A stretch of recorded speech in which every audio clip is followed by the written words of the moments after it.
श्री सद्गुरु महाराज की अखंडानंद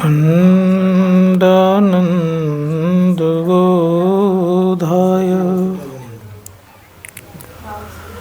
शिष्य संतापहारिणी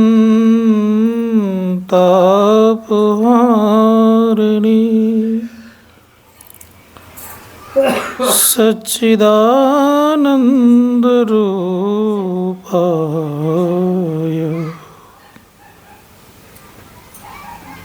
तस्मै श्री गुरुवे नमः।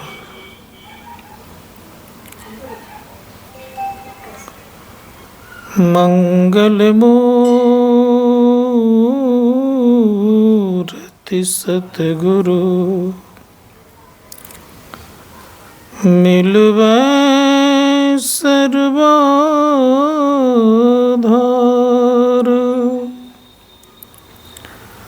मंगलमय मंगल करन बिनवा बारंबार। धन्य धन्य सतगुरु सुखदा महिमा कहीं न जाए। जो कछु कहूँ तुम्हारी कृपा मोते कछु न बसाए। एक बार प्रेम से बोलिए श्री सद्गुरु अनंत कोटि ब्रह्मांड नायक सर्वक्षण स्मरणीय सद्गुरु के पावन श्री चरणों में कोटि सा नमन। मंचस्थ पूज्य स्वामी प्रेषणानंद जी महाराज, स्वामी निरंजन जी महाराज, सम्माननीय हमारे उत्तम लाल जी महाराज, समस्त बोकारो जिला के समिति के पदाधिकारी एवं सदस्यगण, समवेत समादरणीय सज्जन में आदरणीय माताओं तथा भक्तिमती बहनों,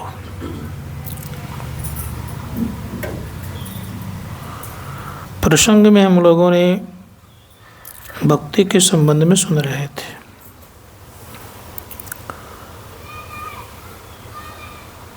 धर्मशास्त्रकार कहते हैं कि भक्ति दो तरह के हैं, एक सगुण और दूसरा निर्गुण। सगुण भक्ति से बहुत प्रकार की सिद्धियां मिलती है, निर्गुण से अपना ज्ञान करते हैं, आत्म साक्षात्कार करते, परमात्मा का ज्ञान होता है। जब अपना ज्ञान हो जाता है तब वो ब्रह्म बनता है, अर्थात उसे हम अपने ज्ञान करने पर शब्द ब्रह्म भी कहते हैं, उसको सच्चिदानंद ब्रह्म भी कहते हैं, उसको ओम ब्रह्म भी कहते हैं। और जब तक अपना ज्ञान नहीं है तब तक हम संसार में ही हैं, भटक रहे हैं। धर्मशास्त्रकार कहते हैं कि अपना ज्ञान करने के लिए निर्गुण निराकार की भक्ति से सारे सुख की प्राप्ति है। गोस्वामी जी महाराज कहते हैं, भक्ति स्वतंत्र सकल सुख खानी, बिनु सत्संग न पावहि प्राणी। जब हम भक्ति करते हैं तो सारे सुख मिलता है। कौन से भक्ति से? स्वतंत्र भक्ति करने पर सारे सुख मिलते हैं।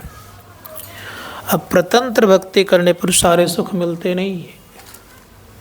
प्रतंत्र भक्ति में देखते होंगे दुख भी होता है, क्योंकि ये मन इंद्रियों के द्वारा भक्ति की जाती है।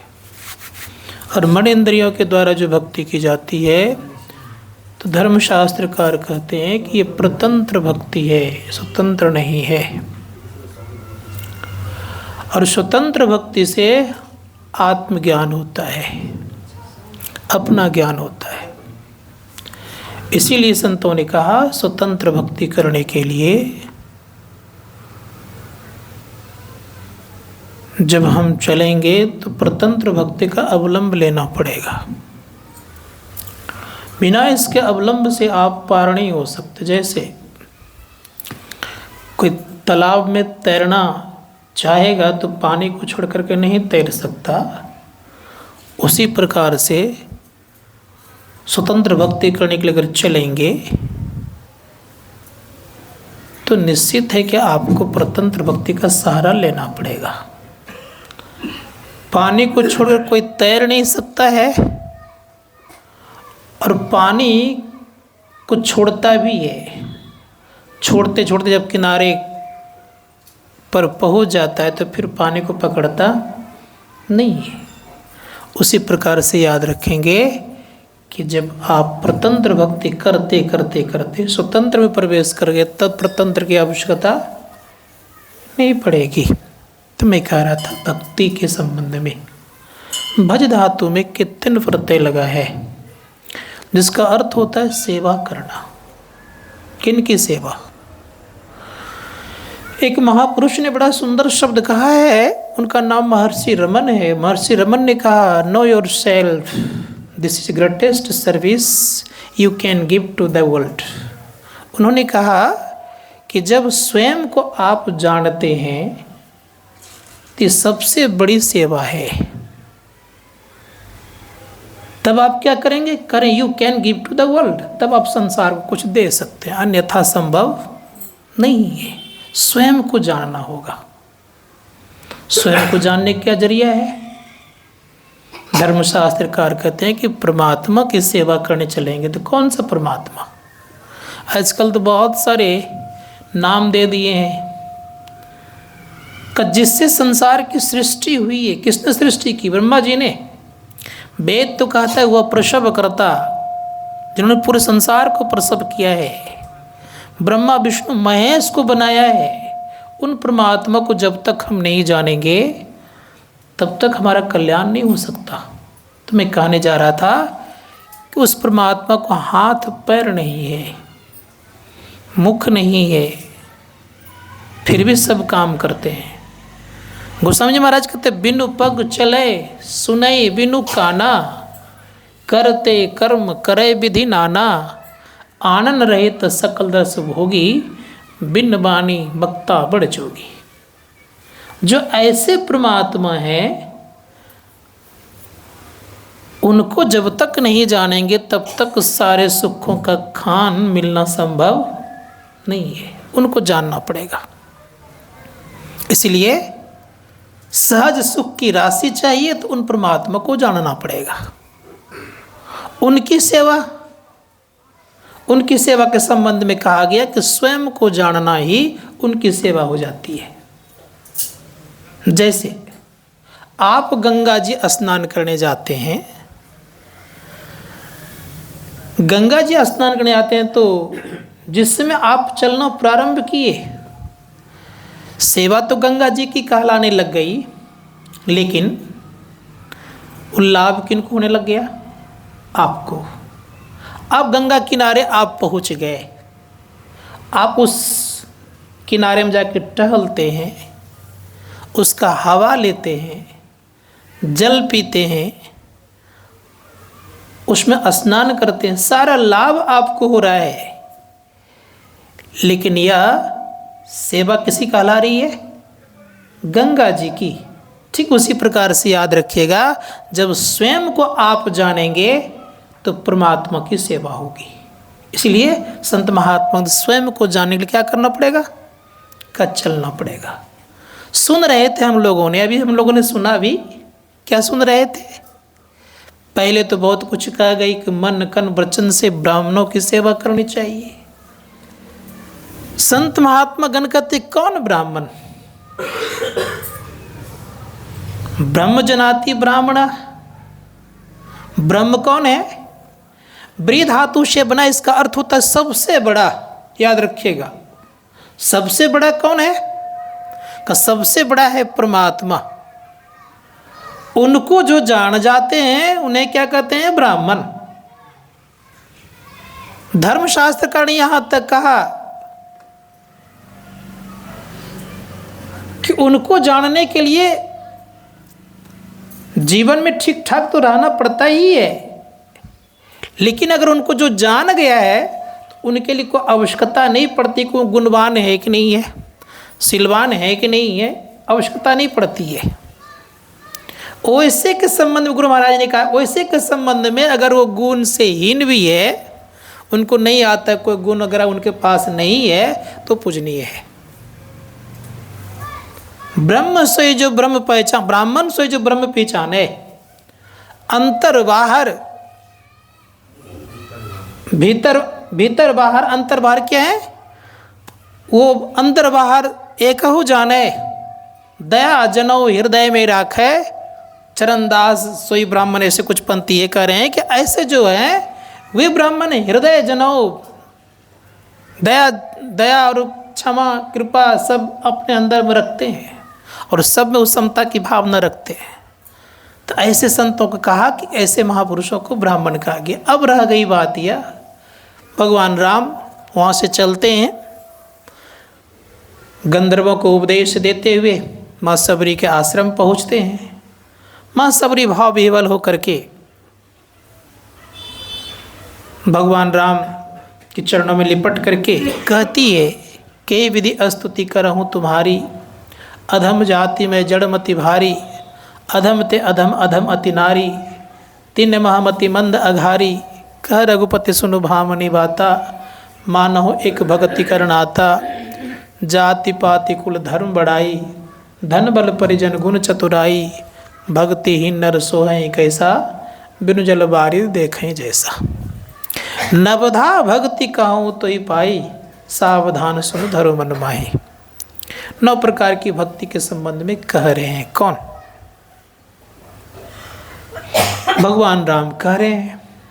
भगवान राम कह रहे हैं तो माँ सबरी सुन रही है, लेकिन माँ सबरी तो सभी भक्ति में निपुण थी। किसी भक्ति में वो अपने को कम रखी थी सो बात नहीं है, सब में पारंगत हो चुकी थी। तब भगवान राम को उपदेश करने की आवश्यकता क्या पड़ी? आवश्यकता इसलिए पड़ गई कि संसार के लोगों को उपदेश करना था, इसलिए इसकी आवश्यकता पड़ गई। अब भगवान राम के संबंध में भिन्न भिन्न बातें सुनेंगे। भगवान राम ने भक्त को सब समय प्रश्रय दिया है, भक्त का आदर सब समय किया गया है, भक्त का देखरेख सदैव किया गया है। इसीलिए ख्याल करना ये होगा कि भक्त को समझना पड़ेगा। भक्त कौन? माँ सबरी परम भक्तिन है, भक्ति की प्रकाष्ठा पहुंची हुई है। जिस समय उनको पति ने छोड़ दिया, दूसरी बात यह कि छोड़ देने के बावजूद ख्याल रखेंगे, जहां रहने लग गई तो पहले छिप करके झाड़ी में रहती थी, कथा आप लोगों को पता है, और मतंग ऋषि की सेवा करने लग गई। छिप करके सेवा कर रही थी, रास्ते को बहारना, बहारती भी थी। लेकिन जिनका सेवा छीना गया वो सोचने लग गए कि ऐसा कौन कर रहे हैं जो मेरा सेवा कर देते हैं लोग। छिप करके जब पता लगाया गया तो पता चला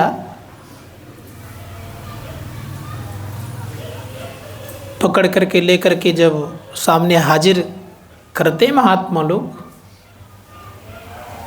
तो मतंग ऋषि कहते इसको छोड़ दो, रहने दो।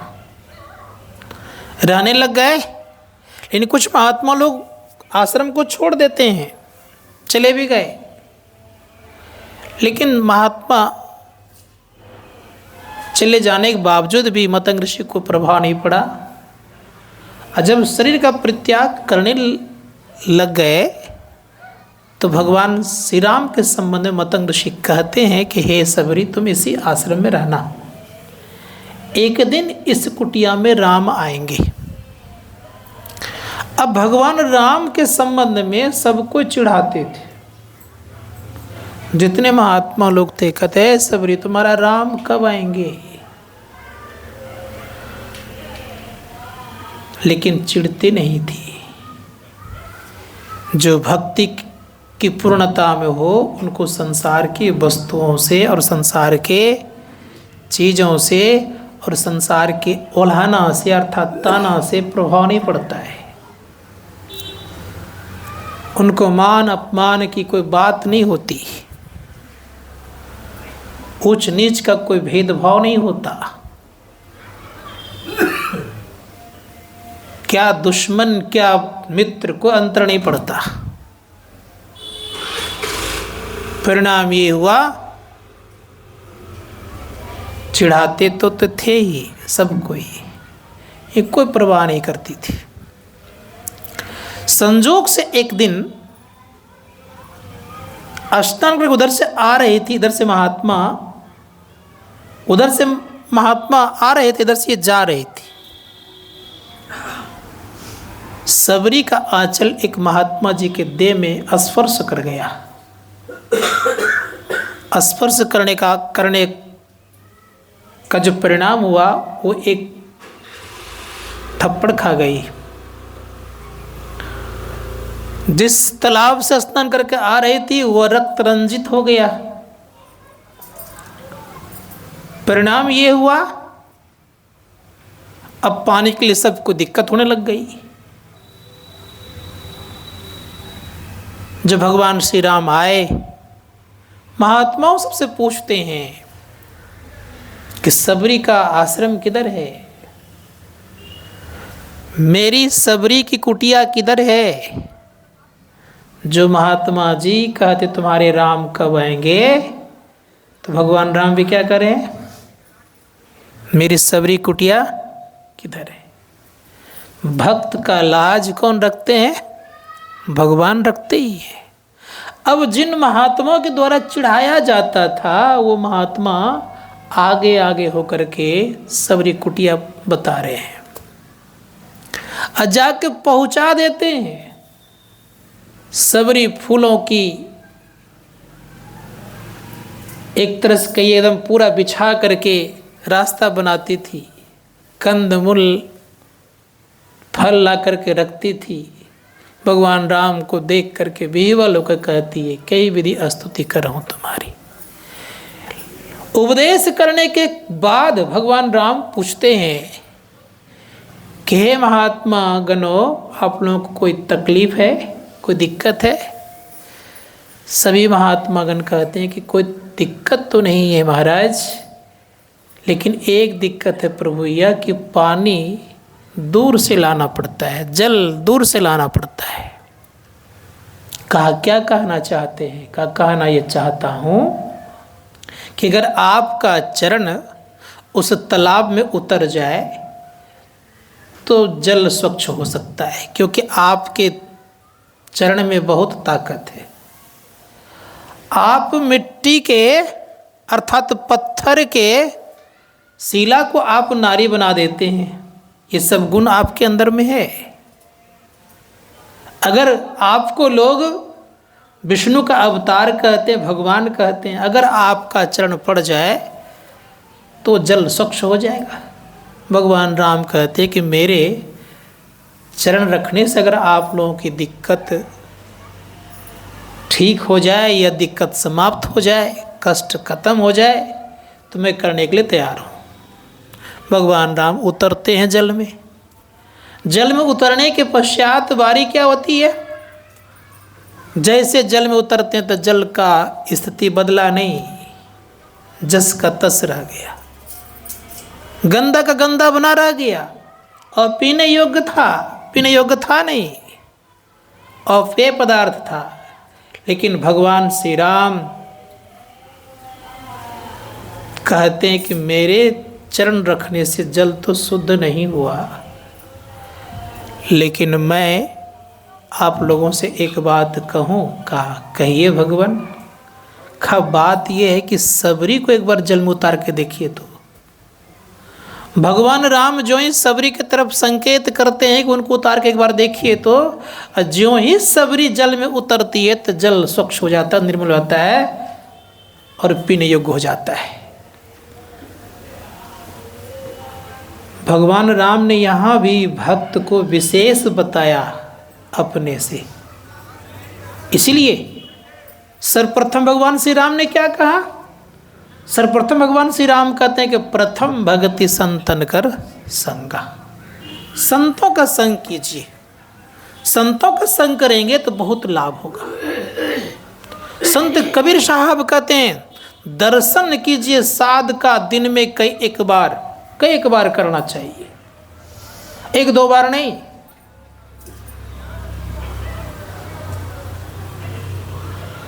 साधु दर्शन से बहुत लाभ होता है।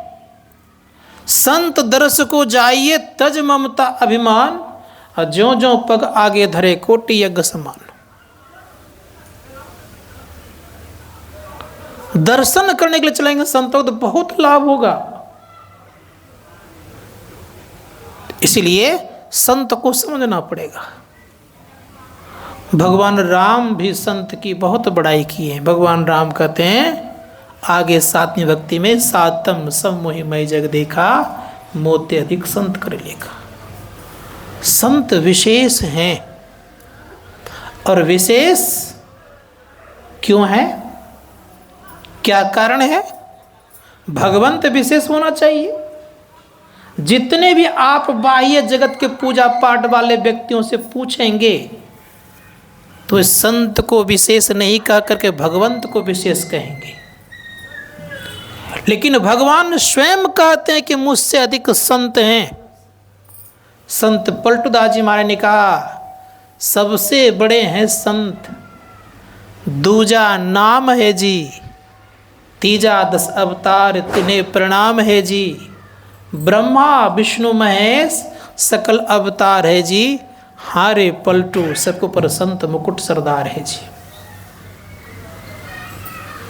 पूछा गया कि संत पलटूदास जी महाराज ने और भगवान राम ने संत को विशेष बताया है। संत कबीर साहब ने क्या कहा? संत कबीर साहब ने कहा कि साहब और संत में कोई फर्क नहीं होते, लेकिन एक संत गरीबदास जी महाराज ने उन्होंने कहा साहब से सदगुरु भय, सदगुरु से भय साध, ये तीनों अंग एक है, गति कछु अगम अगाध। ये तीनों एक है। लेकिन कहा कि पलटूदास जी महाराज ने और भगवान श्री राम ने संत को विशेष तो बता दिए, लेकिन किस कारण से बताए पता है? तो किसी व्यक्ति ने कहा कि हो सकता है दोनों एक क्षेत्रीय थे, एक ही जगह उन दोनों का जन्मभूमि हुआ होगा। है भी पलटूदास जी महाराज की जन्मभूमि कहाँ? अयोध्या, और भगवान राम का अयोध्या का। दोनों के एक जगह होने के नाते दोनों ने क्या किया कि बड़े प्रेम से तालमेल करके बढ़ा दिए और संत को विशेष बता दिए। संत पलटूदास जी महाराज सो बात नहीं कहा। तब बात ये है कि संत विशेष का कारण ये है। कहा क्या? केवल मेरा विचार है, सो बात नहीं कहा। तब किनका विचार है? संत पलटूदास जी महाराज कहते हैं कि बड़ा होइते पूजिए संतन किया विचार।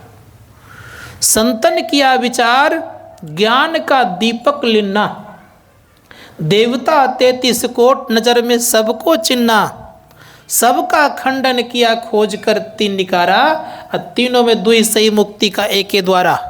हरि को लिया निकार, बहुरी तीन मंत्र विचारा। हरि है गुण के बीच, संत है गुण ते न्यारा। अब पलटू प्रथमे संत जन, दूजा है करतार। अब बड़ा होई ते पूजिए संतन किया विचार। का संत बड़े क्यों हो गए?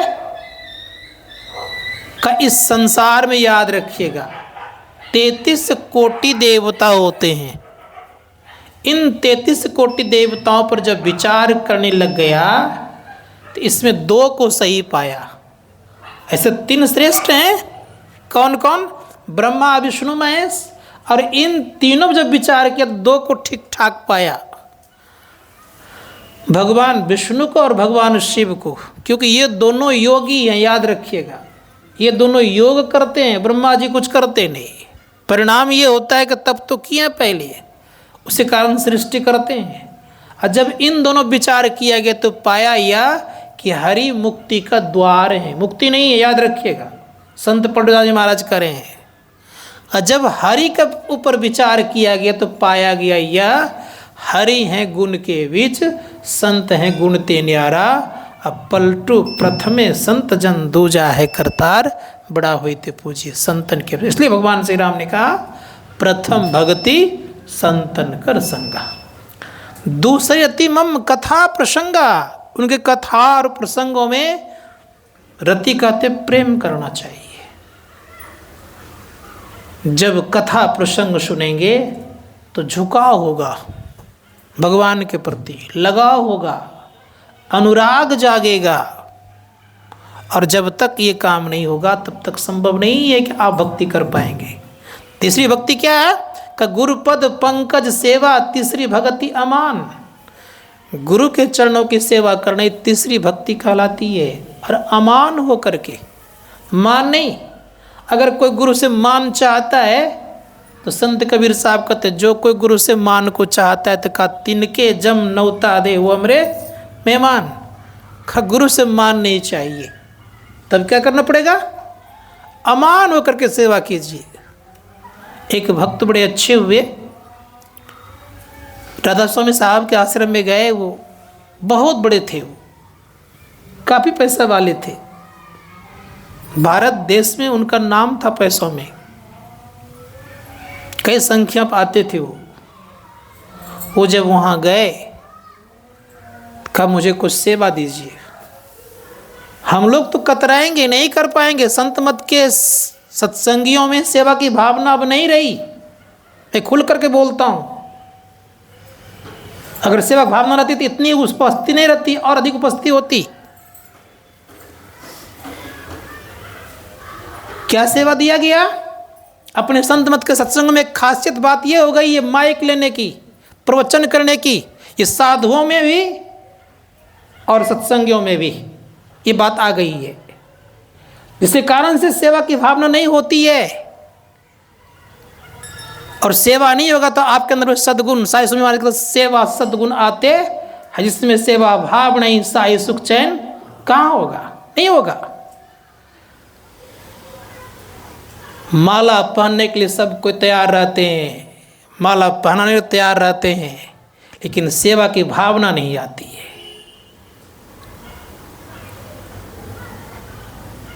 क्या सेवा दिया गया उस सेठ को जो कि पैसे में अव्वल दर्जे के थे, कोई चीज कमी नहीं थी उनको। कहा आप सेवा करने के लिए आए हैं? कहा हाँ। कहा आप सेवा कर पाएंगे? कहा अवश्य करूंगा। कहा जितने शौचालय हैं इसको प्रत्येक दिन आपको साफ करना है। क्या हम लोगों से होगा? नहीं करेंगे। देखेंगे अपना हमारी स्टेटस क्या है, इमेज क्या है।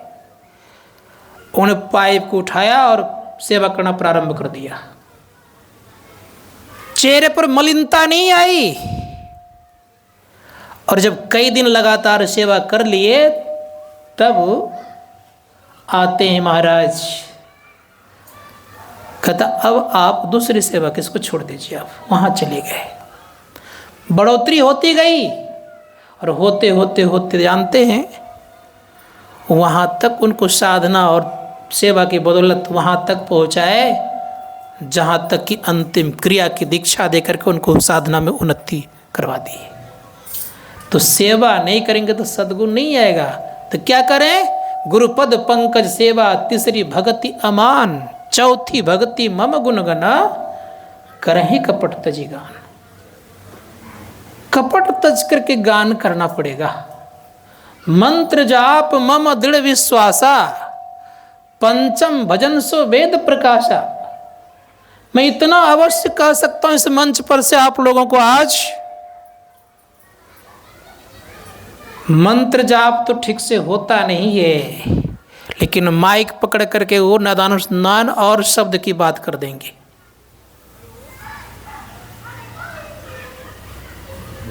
यहां तक मैं बताता हूं कि मंत्र जाप तो ठीक से होता नहीं है, लेकिन नादानुष्ठान की दीक्षा भी लेकर के कान बंद करके कुछ न कुछ सुनते रहते हैं। ये हमारा साधना का शिखर नहीं है। जिनके मंत्र ठीक ठीक जपे जाएंगे उनकी वाणी सिद्ध होगी, उनकी वाणी में दम होगा, ताकत होगी। जिनके मंत्र सिद्ध हो गए उनके सामने क्या स्थिति होगी? अवश्य याद रखिएगा, मंत्र सिद्ध का तात्पर्य होता है कि जैसे आपने अपने गुरु को याद किए, गुरु प्रकट हो जाना, इसको कहता है मंत्र सिद्धि होना। कुंती के मंत्र सिद्ध थे, जिन देवताओं को बुलाए वो देवता आए कि नहीं आए? हमारे वचन सिद्ध नहीं हैं, इसी कारण से कोई हमारे सामने नहीं आते। इसे सदैव याद रखना होगा कि मंत्र को जपिए। ये पांचवी भक्ति है, मंत्र जाप मम दृढ़ विश्वासा, पंचम भजन सो वेद प्रकाशा। ये मंत्र ऐसे नहीं जपे जाएंगे। कैसे जपा जाएगा? अति पावन मंत्र है, आपको पावन बनना पड़ेगा। आप किसी की चुगली करेंगे तो मंत्र जपा जाएगा, आप किसी की शिकायत करेंगे मंत्र जपा जाएगा, आप किसी को छोटा और बड़ा समझेंगे मंत्र जपा जाएगा, आप किसी से घृणा करेंगे मंत्र जपा जाएगा, आप किन्हीं से ईर्ष्या और द्वेष करेंगे क्या मंत्र जपा जाएगा? संत महात्मा गणगत मंत्र नहीं जपा जा सकता। परिणाम क्या होगा? संत महात्मा गण कहते कि मंत्र जपने के लिए आपको मन को पवित्र बनाना पड़ेगा। इसलिए कहा अति पावन गुरु मंत्र मन ही मन जाप जपो, उपकारी गुरु रूप को मानस ध्यान थपो।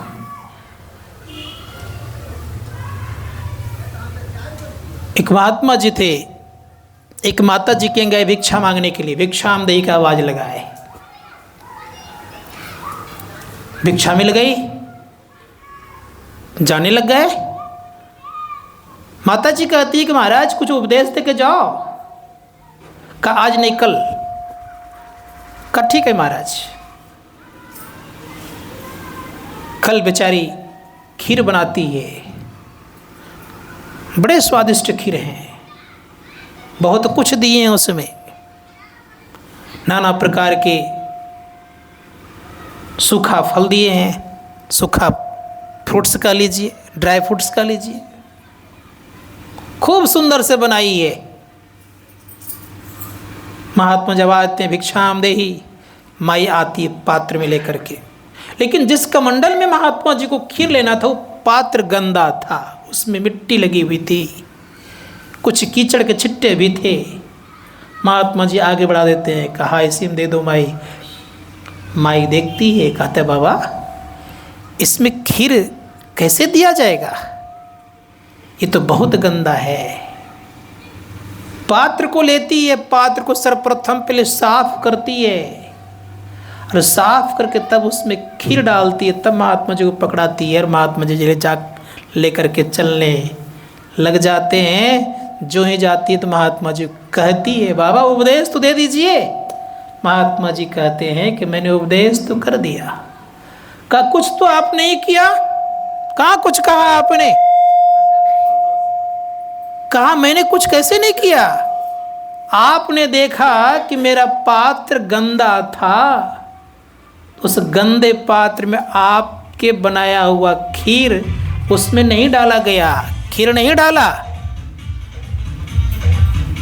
और जैसे ही उस पात्र को लेके आपने साफ करके खीर डाल दी, उसी प्रकार से ये जब शरीर आपका पवित्र होगा तब गुरु मंत्र अपने आप भीतर से निकलना प्रारंभ हो। गुरु नानक देव महाराज कहते हैं, सूचे भाड़े साचु समावे बिरले सूचाचारी अतंत को परम तंतु मिलाइया नानक शरणी तुम्हारी। जब तक ये बर्तन पवित्र नहीं होगा तब तक गुरु मंत्र प्रस्फुटित आपके अंदर से होना संभव नहीं है। और जब तक ये स्थिति नहीं आएगी तब गुरु मूर्ति का दर्शन संभव नहीं है।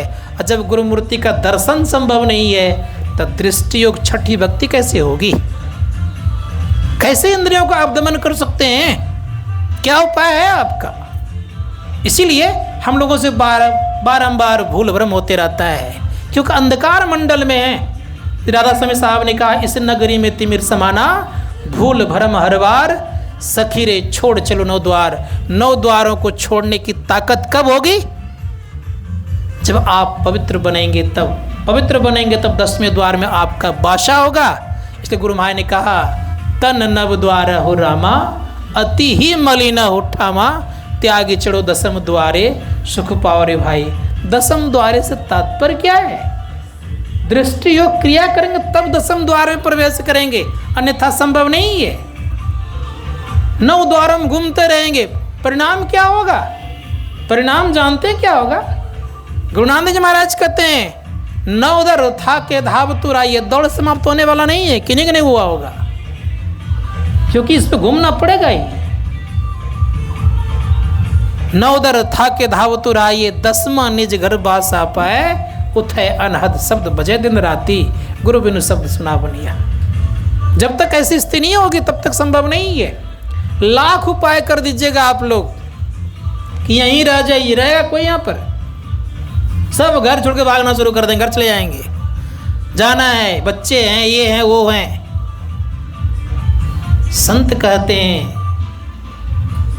कि दौड़ लगा रहेगा और सबको अपने घर जाने में सुखी महसूस करते हैं लोग, सुख अनुभव करते हैं लोग। दूसरे के घर में कोई सुख अनुभव नहीं करते हैं, डर लगा रहता है। दूसरे के घर में अगर चले गए, मेहमानी करने चले गए तो डर लगा रहता है, कहीं अगर थूक देंगे कहीं तो डर लगा रहेगा, कहीं अगर गंदा कर देंगे तो डर लगा रहेगा, क्या बोलेगा, क्या कहेगा। लेकिन अपने घर में ये भय नहीं होता, अपने घर में ये भय नहीं होता है। बीमार पड़ते कहीं थूक देते तो सफाई हो जाती है, दूसरे घर में ये भय लगा रहता है। उसी प्रकार से याद रखिए कि इस मन का घर इन 9 द्वार नहीं है, दौड़ लगाते रहता है, भागते फिरते रहता है। कहाँ घर है इसका है? तो कहा 10वां निज घर बासा पाए, उठे अनहद शब्द बजे दिन राती, गुरु बिनु शब्द सुना बनिया। गुरु महाराज क्या कहते हैं? गुरुदेव कहते हैं कि 10वें द्वार में चलो, 9 द्वारों से ऊपर उठोगे तो बहुत लाभ मिलेगा तुझे। इसीलिए प्रयास करना होगा कि हम 10वें द्वार में प्रवेश करें। और उस 10वें द्वार में जैसे प्रवेश करेंगे तो होगा क्या? तो गुरुदेव की वाणी में है, चलत पंथ सुख होत महा है, जहाँ अजर झरते अमृत ध्वनि की नौबत झरत, बड़ भागी सुनते असुनत लखत सुख लहत अद्भुति, में ही प्रभु मिलते। आप रहते कहाँ हैं? उपनिषद कार्य कहते हैं आप जो रहते हैं कौन सी जगह में रहते हैं? संत कहते हैं कि आप रहते हैं अपने घर में। कहाँ अपना घर है? तो उपनिषद कार्य ने कहा, बिंदु मध्य जीवात्मा सूक्ष्म रूपेण वर्तते, बिंदु के मध्य में जीवात्मा है और सूक्ष्म रूप से विराजमान है। तो बिंदु ही नहीं दिखा है अंदर में, तो जीवात्मा का कैसे पता लगेगा? इसीलिए संत महात्मागण कहते हैं कि बिंदु जिस दिन दिखेगा उस दिन आपकी स्थिति क्या होगी? मन उल्टेगा, सुरत कहलाएगा। आप निज मन के तरफ होंगे। और अभी किस तरफ है? निज मन के तरफ आप नहीं है। किधर है आप? पिंडी मन के तरफ हैं। ब्रह्मांडी मन आपका नहीं बना है अभी। इसीलिए देह से स्थित मन है, इसीलिए संसार में दौड़ लगाते रहता है। जिस दिन बिंदु को देखेंगे मन उल्टेगा, सुरत कहलाएगा। अनहद शब्दों को सुनेंगे, उस अनहद शब्दों को सुनते सुनते सुनते सुनते साधक कहाँ जाएगा? तो गुरुदेव कहते हैं बजती है 5 नौबतें, सुन एक एक को, अब प्रत्येक पे चढ़ जाके निज ना खोजना। पंचम बजे धुर घर से जहाँ, आप विराजे गुरु कृपा से में ही तहाँ पहुँची खोजना। ये गुरु कृपा से प्राप्त है, उसके पहले संभव नहीं है। जब तक गुरु कृपा नहीं होगा तब तक ये मिलना मुश्किल है। इसलिए उपनिषद कारणी का दुर्लभो विषय त्यागो, दुर्लभम तद्दर्शनम, दुर्लभा सहजावस्था सदगुरु करुणाम बिना। इस सदगुरु की करुणा कृपा प्राप्त हो जाए तो विषय त्याग दुर्लभ जो है सुलभ हो जाएगा। तत्व दर्शन जो दुर्लभ है वो सुलभ हो जाएगा, और सहजावस्था दुर्लभ है वो सुलभ हो जाएगा। सातवीं भक्ति तो सम की साधना अर्थात नदान क्रिया है। सातम सम वही मैं जग देखा, मोती अधिक संत करी लेखा। अर्थात जब सम की साधना मनोनिग्रह करेंगे तो मनोनिग्रह कैसे होता है? संसार में और कोई उपाय नहीं है। संत कबीर साहब ने कहा है, उन्होंने कहा कि इस मन को वश करने के लिए एक ही उपाय है, सबद खोजी मन वश करे सहज योग है यही। ये तो सत्य सार है, ये तो झूठी देही। इस शरीर को झूठा बताया, सत्य का सार कौन है? तो कहा उस शब्द को जो पकड़ लेता है, सदैव याद रखिएगा, उस शब्द से परमात्मा तक पहुँचता है, जीवों का कल्याण होता है। 8वीं भक्ति लाभ है, 8हम जथा लाभ संतोषा, सपन होने देखा ही परदोषा। नवम सरल सब छन ही ना, मम भरोसी हरस न दीना। नवमह एक हूँ जिनके होई, नारी पुरुष चराचर कोई। सोयति से प्रिय भामनी मोरे, सकल प्रकार भक्ति दृढ़ तोरे। जोगी वृंद दुर्लभ गति जोई, तो का आसुलभ भय सोई। मम दर्शन फल परम अनुपा, जीव पावनी सहस्वरूपा। परमात्मा का दर्शन का फल क्या होता है? परमात्मा का दर्शन का फल होता है कि जीव अपना स्वरूप को प्राप्त कर लेता है, सहज अवस्था को प्राप्त कर लेता है। और जैसे दर्शन होता है तो एक बात याद रखिएगा, संत महात्मा दर्शन होते ही संत कहते, मैं नहीं कह रहा हूँ, संत कहते हैं कि वैसा ही बन जाता है। संसार में किसी का दर्शन कर लीजिए, आप वैसा नहीं बन सकते, लेकिन परमात्मा का दर्शन करते परमात्मा ही बन जाते हैं। इसलिए बड़े सुंदर शब्द का, जानत तुम ही हो जाई। परमात्मा को जानने पर परमात्मा ही हो जाते हैं। इसलिए परमात्मा का दर्शन की विशेषता है और संसार के दर्शन की विशेषता नहीं है, दोनों में फर्क है। संसार के लाख दर्शन कर लीजिए, किसी मूर्ति का जाकर दर्शन कर लिए, भगवान का दर्शन करके आ जाइए, आप वैसा नहीं बन सकते हैं। लेकिन परमात्मा का दर्शन जिस दिन कर लीजिएगा उस दिन आप वैसा ही बन जाइएगा। ये विशेषता परमात्मा की है। धर्मशास्त्रकार कहते हैं जीवन में कल्याण चाहते हैं तो अपने को कहाँ ले जाना है? संत महात्मा गण कहते हैं उस परमात्मा के दर्शन के लिए सर्वप्रथम अपना दर्शन करें, परमात्मा का दर्शन होगा। जिस दिन ऐसा काम कर लीजिए उसी दिन परम कल्याण हो जाएगा। तो विशेष ना कुछ कहते, इतना ही कहूँगा कि हम लोगों का जीवन सार्थक और धन्य तभी होता है जब स्वयं का ज्ञान हो गया, तब संसार को देने में भी आप सक्षम हैं, ताकतवर हैं, शक्तिशाली हैं, भरपूर दे सकते हैं। नहीं है तो क्या दीजिएगा? एक शीशी पानी रहेगा तो कितना लोग पिलाइएगा? और समुद्र बन जाइएगा तो बहुतों कल्याण कर सकते हैं। तो ध्यान सत्संग करते रहिए, जीवन सार्थक होगा। इन चंद शब्दों के साथ अपनी वाणी को विराम देता हूँ। बोलिए प्रेम से।